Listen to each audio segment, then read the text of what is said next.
Welcome to another show.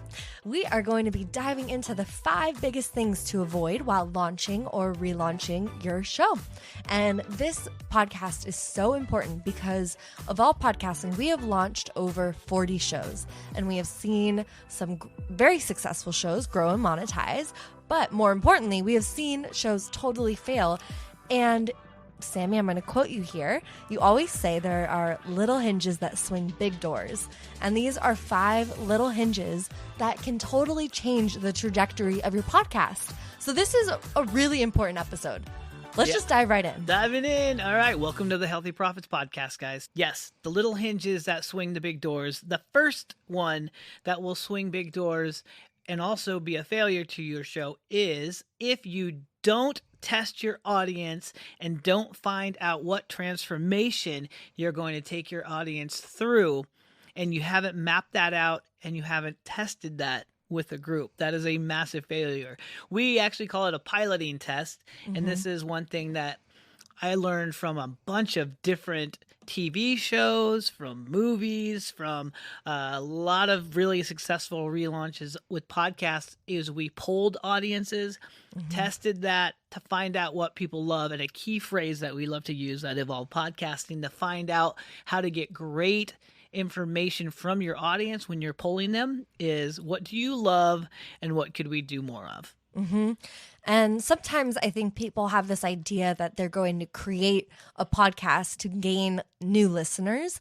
And so they take a theme that they want to share on in hopes to attract listeners. And that's really the opposite of what we encourage people to do. We think that you should be creating a podcast for your current listeners, even if that's a smaller list than what you dream and imagine. Start there, because then you're going to be actually talking to real people. Good point. Number two is if you're not sticking to a timeline. Now, there's so many moving pieces. There's things that happen. We just launched this show. We are fresh in the experience of launching something new. And it's hard because perfectionism can come in and you can want to really dial everything in so it's perfect. You want it to feel spacious. We were talking to our team about that this morning. It's so nice to have a spacious launch and for it to just feel good and easy. But the reality of it is that if you're launching anything new for the first time, or even relaunching, putting something new out there is going to be some stickiness, and there's going to be some tough spots, and there's going to need to have this level of dedication to get it out there and get it out there on a timeline. And so what we've seen with clients is some can just get stuck in the details and get stuck in really just creating this perfect product. And they spend so much time doing that they actually just drag out the show until there's really no energy even left in it. It's like, what is the saying? Beating a dead horse? There's not really much left.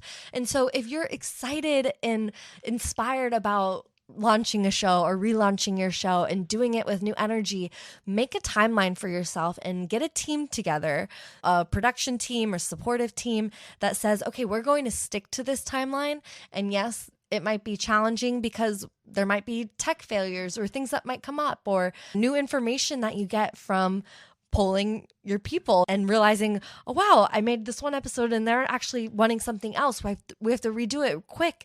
If you can stick to the original timeline, you will be so happy once you launch, because the thing is, a podcast will evolve over time and as you get more feedback. So as you do more episodes and put them out there, as long as you are listening to your audience and engaging with them, you're going to get the feedback as you release the episodes. And so stick to the timeline, get a concise schedule in place, and then allow yourself to breathe through the evolution of your show. I think on our team call today, when we were talking about this, I even said fear is just excitement not breathed into. And I think sometimes there's a constricting feeling because we're like, oh my gosh, we're doing something new and there's new pieces moving around. Remember, just take that deep breath, get back into your personal development training that you all have, get back into the breathing, and just keep taking action and stick to that timeline. And I think one real big piece that we notice when people stick to a timeline on a relaunch is that you are getting your audience conditioned to your schedule. Mm-hmm. So if you say you're going to relaunch on a certain day, make sure that you stick to that, because that's really the standard that your audience is going to hold for you. And that is the consistency that you want to get into the cadence of doing. So yeah, absolutely. That's the amazing thing about launching to a deadline, is that it is the first domino of all of the pieces when it comes to scheduling and having your audience get conditioned to when you're coming out with your stuff. And it also creates trust. You're gaining trust with your clients or your potential future clients, your listeners. And of course, as they can trust you and rely on you that your show's going to be coming out on this consistent rate, that's going to show the sturdiness, the structure of which your business is as well. And will just be that first kind of subtle, energetic feeling that they have around, wow, this is consistent. This is something I can rely on, I can lean into. And as you guide them down your funnel and through your experience, when they get to know you more and become closer and potentially become a client, that's going to set up a great foundation for a relationship. For sure. The way you do something is the way you do everything. We say that all the time around here. So like, awesome. I would never want Sammy to be like, hey, Ray, let's go on a date. And then he doesn't show up on the date or doesn't follow through. That's why we're together, right? Oh my gosh. So brought that one in here, didn't we? I love it. So, okay, here's the third tip. And I talked about this in an episode a few back if you want to hear more on a deeper part of this conversation. But that is, you book guests that are too big right away. And you don't want to do this for a couple reasons. The biggest is, if you're relaunching, you want to make sure that you're strong in your interview skills again, and that you have the ability to have those guests also promote your show. And sometimes you get these big guests right after a really big relaunch, but you haven't got the traction. You might not have the reps in. You might not feel super comfortable behind the microphone again.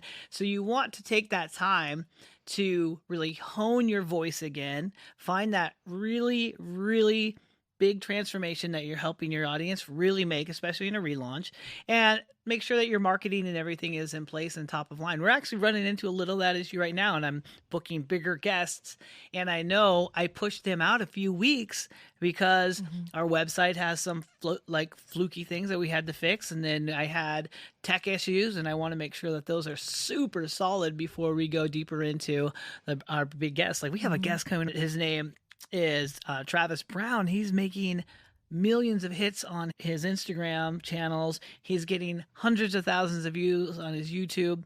And the last thing I want to do is open up those floodgates when we're still refining those things. We don't want you guys to make that same mistake. So make sure that you don't book guests that are too big for what you're ready to do. And I see that happen all the time. And at every level. I think we've seen that with clients that are more so starting out and maybe have a smaller business right now. And we've seen that with clients that have 8-figure businesses. There's still flukes and misses and just little pieces that can get lost in the cracks. This is really, no matter where you're at in your business and how dialed things are, this is a whole new PR and marketing arm, your podcast. And so you got to treat it like a baby and let it grow up a little bit. Grow up, baby. All right, take us to the next one. All right. Number 4 is having too many calls to action.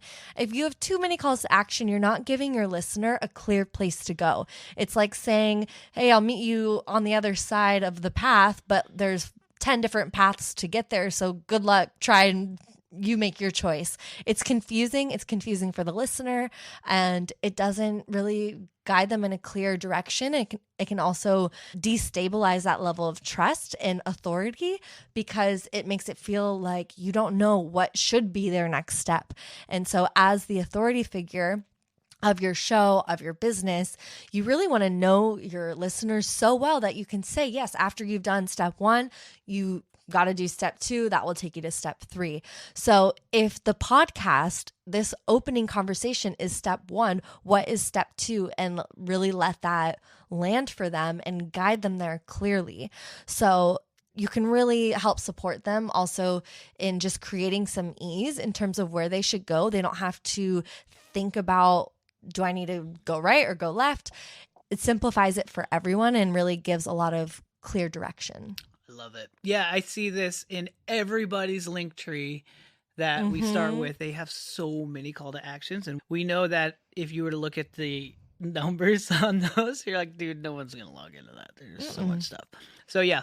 And the number that we suggest for your call to actions inside your podcast, whether you're taking them from social media or you're taking them off of your show, is 1 to 2. And test those out. 1 to 2 call to actions. It will give them 1 or 2 places to go at the most. So I know that seems crazy and a little scary, but 1 to 2 call to actions doesn't mean you can't place other resources in the show, but your call to action where you want to take them out of the show should be very minimal, just 1 to 2. Yeah. And so for example, like for our show, we have a great freebie, which is the monetizing map to success for your podcast. So you can always go and download that. But our main call to action is, hey, we're offering free podcast audit calls while this show is in production and while we're releasing these new episodes.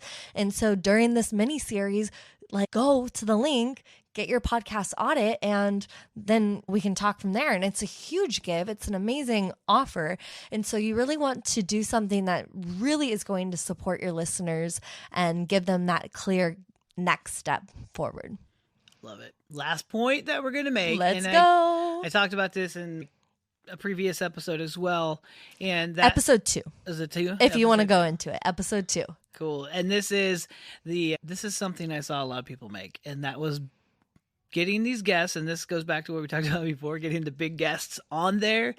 And then those guests took away the shine on our host, meaning that they were not all of a sudden the go-to expert in their field. So you want to position your shows moving forward into the next season so that you are the absolute guest expert in your field.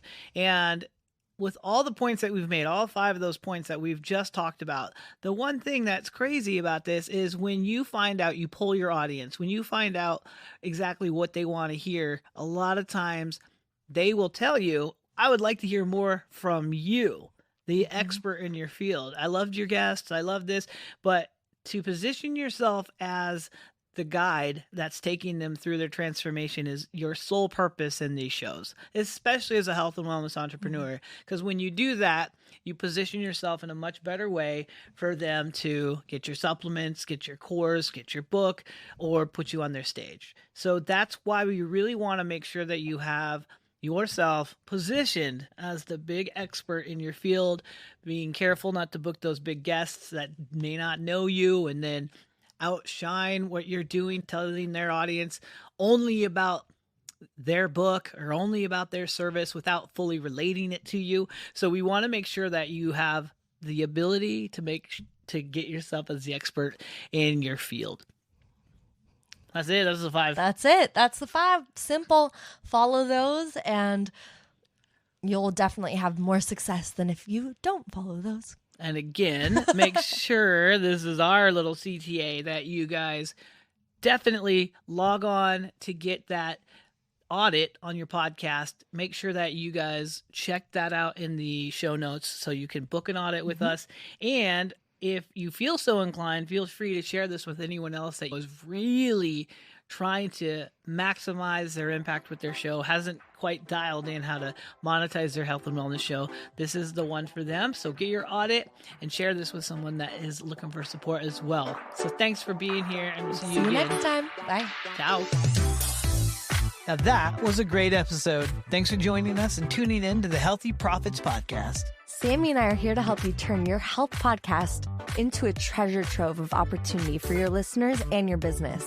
So join us twice a week as we unleash our favorite tips and strategies that have helped our clients at Evolve Podcasting turn their show into a thriving part of their business. And make sure you subscribe and listen in as each episode builds upon each other. And I know that you're a generous leader, so make sure you share this podcast with your fellow wellness entrepreneurs so we can all grow together. Until next time, stay healthy and keep thriving. Bye. Bye.